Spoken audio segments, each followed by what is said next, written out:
আধুনিক সমাজখনত আজিকালি প্ৰায়ভাগ মানুহে কুকুৰ পোহাটো পৰিলক্ষিত হৈছে। সচৰাচৰ স্থানীয় কুকুৰৰ বাহিৰেও বহিৰাগত বিভিন্ন প্ৰজাতিৰ কুকুৰ মানুহে প্ৰতিপালন কৰি আহিছে।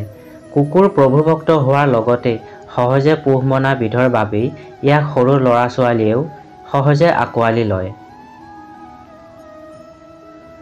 নৈশ প্ৰহৰী হিচাপে আমাক সুৰক্ষা দিয়ে।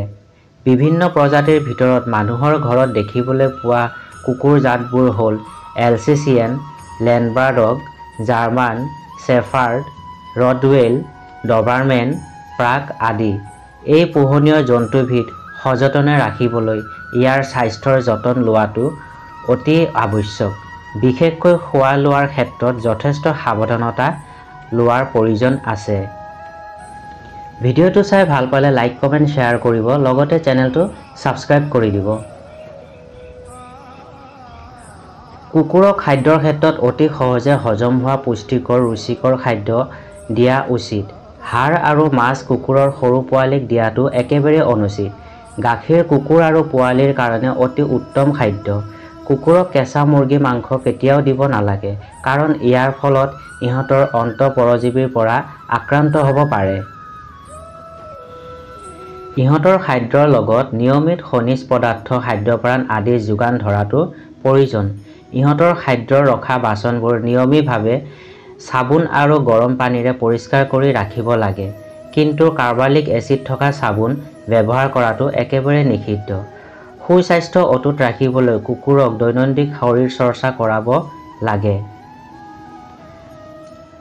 কুকুৰৰ গৰাকীজনে প্ৰতিদিনে ইহঁতৰ সৈতে খেলিব লাগে আৰু খোজ কঢ়াব লাগে। কুকুৰৰ উপৰিভাগ পৰিষ্কাৰকৈ ৰাখিবলৈ গৰমকালিৰ সপ্তাহত দুবাৰ আৰু শীতকালীন সপ্তাহত বা 3 সপ্তাহত এবাৰলৈ গা ধুৱাব লাগে। ইয়াৰ বাবে চেলেনিয়াম থকা শ্বেম্পু বা ছালফাৰ থকা চাবোন ব্যৱহাৰ কৰিলে ভাল।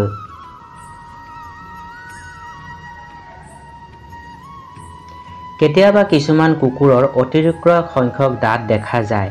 এনে দাঁতবোৰ বৈজ্ঞানিক পদ্ধতিৰে উভালি পেলাব লাগে, অন্যথা এনে অতিৰিক্ত দাঁতে মুখগৰ্ভৰ ঘাঁৰ সৃষ্টি কৰিব পাৰে। ইহঁতক শুবলৈ দিয়া ঠাইডোখৰ বিষাক্ত বস্তু ৰাখিব নালাগে।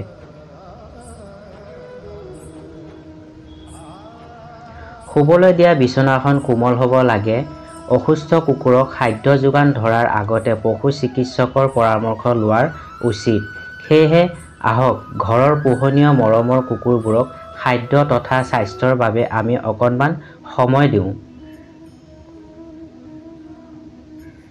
যাতে সিহঁতেও আপোনাৰ দৰেই এটা সুন্দৰ আৰু স্বাস্থ্যকৰ জীৱন যাপন কৰিব পাৰে। ধন্যবাদ।